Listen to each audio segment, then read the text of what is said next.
ఈరోజు ఈ కార్యక్రమాన్ని ఉద్దేశించి నీటిపారుదల శాఖ మంత్రివర్యుల వారిని మాట్లాడవలసిందిగా కోరుచున్నాం.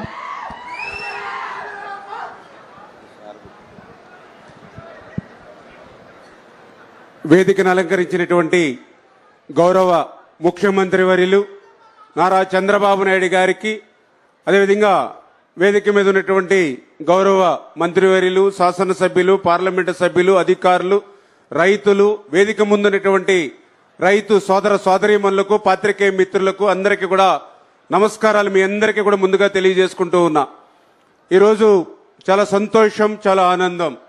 ఎందుకంటే హంద్రీ నివా అంటే రాయలసీమకు ఒక వరం, ఒక జీవనాడి.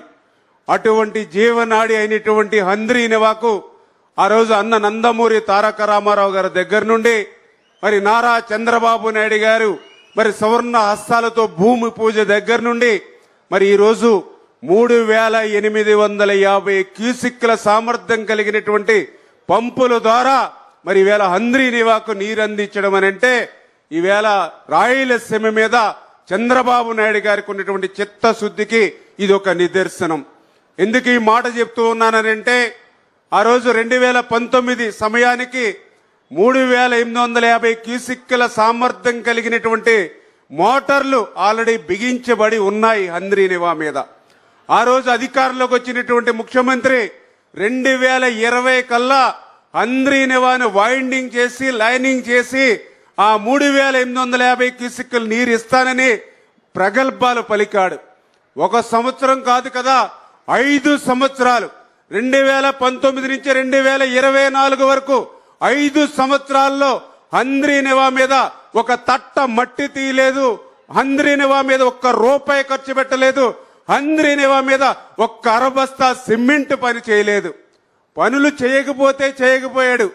ఇంకా ఎంత అన్యాయం అని అంటే ఆ రోజుల్లో ఏదైతే ఆ యొక్క మోటార్లకు అయినటువంటి కరెంటు బిల్లులు కూడా బకాయి పెట్టినటువంటి వ్యక్తి ఆ రోజు ఉన్నటువంటి ముఖ్యమంత్రి.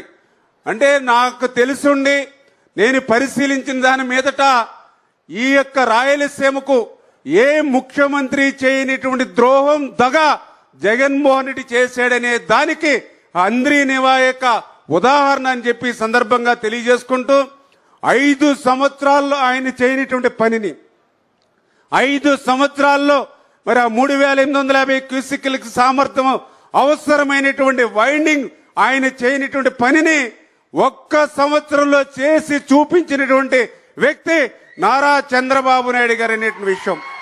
గతంలో కూడా మేము చాలా సార్లు రివ్యూకి వచ్చినప్పుడు ఇక్కడ రైతాంగం చెప్పారు, రాయలసీమ వాసులు చెప్పారు, మేము పుట్టినప్పటి నుంచి రాయలసీమలో ఈ యొక్క హంద్రీ నివా మీద ఇంత పెద్ద ఎత్తున డే అండ్ నైట్ మరి ఫ్లడ్ లైట్ల వెలుగులో కూడా ఇంత మిషనరీ, ఇంత మ్యాన్ పవర్ తో పనులు జరగడం ఇదే మొదటిసారి అని చెప్పారని అంటే దానికి చంద్రబాబు నాయుడు గారు ప్రతి 10-15 రోజులకి హంద్రీ నివా మీద సెక్రటరియట్ లో రివ్యూ చేయడం గాని క్షేత్రస్థాయిలో కూడా 2-3 సార్లు వచ్చి రివ్యూ చేస్తూ ఇచ్చినటువంటి మాట అంటే 2025 సంవత్సరంలోనే హంద్రీ నివాకు నీరు ఇస్తామని ఏదైతే ఫస్ట్ ఫేజ్ లో చెప్పారో ఆ ఇచ్చినటువంటి మాటకు కట్టుబడి ఆ మాట నిలుపుకున్నటువంటి ప్రభుత్వం మన తెలుగుదేశం, జనసేన, బీజేపీ ప్రభుత్వం అని చెప్పి మరి ఈ సందర్భంగా మీ ద్వారా అందరికి కూడా తెలియజేసుకుంటూ మరి ఇటువంటి ప్రభుత్వాన్ని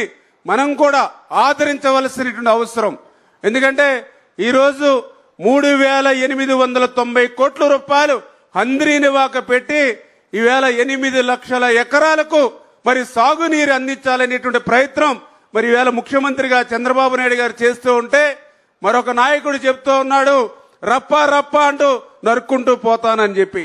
మరి ఈవేళ ఏదైతే చంద్రబాబు నాయుడు గారు 3890 కోట్లు పెట్టి 20 లక్షల మంది ప్రజలు ఎవరైతే ఉన్నారో ఈ హంద్రీ నివా ద్వారా మరి వాళ్ళందరి యొక్క దాహార్తిని తీర్చాలని చెప్పి ఈ నాయకుడు ఇక్కడ పనిచేస్తూ ఉంటే మరి ఆ వ్యక్తి చెప్తూ ఉన్నాడు ఏదో గంగమ్మ జాతరలో పొట్టేళ్లు నరికినట్టుగా నరుగుతారని. అంటే ఈవేళ నవ మోసాలు మోసినటువంటి తల్లి ఆ బిడ్డలు లేకుండా చేస్తానని ఆయన చెప్తున్నటువంటి పరిస్థితి. ఎవరైతే పెళ్లిళ్ళయి మరి భర్తతో కాపురం చేయవలసినటువంటి ఆ మహిళలకు మరి రేపు భర్త లేకుండా చేస్తానని, అంటే ఈ రకంగా సమాజంలో మానవత్వంతో మరి చంద్రబాబు నాయుడు గారు పనిచేస్తూ ఉంటే రాక్షసత్వంతో మరి ఆ రోజు ఉన్నటువంటి ముఖ్యమంత్రి ఈ రోజు ఉన్నటువంటి మరి ఆ యొక్క ప్రతిపక్ష నాయకుడు మాట్లాడుతూ ఉన్నాడనంటే ప్రజలు బేరీ చేసుకోవాల్సిన అవసరం ఉంది. ఖచ్చితంగా రేపు రాబోయేటువంటి రోజుల్లో కూడా మరి యొక్క రాయలసీమను ఒక రతనాల సీమగా, మళ్ళీ రాయలసీమను ఒక పచ్చని పైరులా మార్చేటువంటి విధంగా చంద్రబాబు నాయుడు గారు చేస్తున్నటువంటి కృషికి మనందరం కూడా మద్దతు పలకాలని చెప్పి మరొక్కసారి మీ ద్వారా అందరినీ కూడా కోరుకుంటూ సెలవు తీసుకుంటున్నాం. Thank you.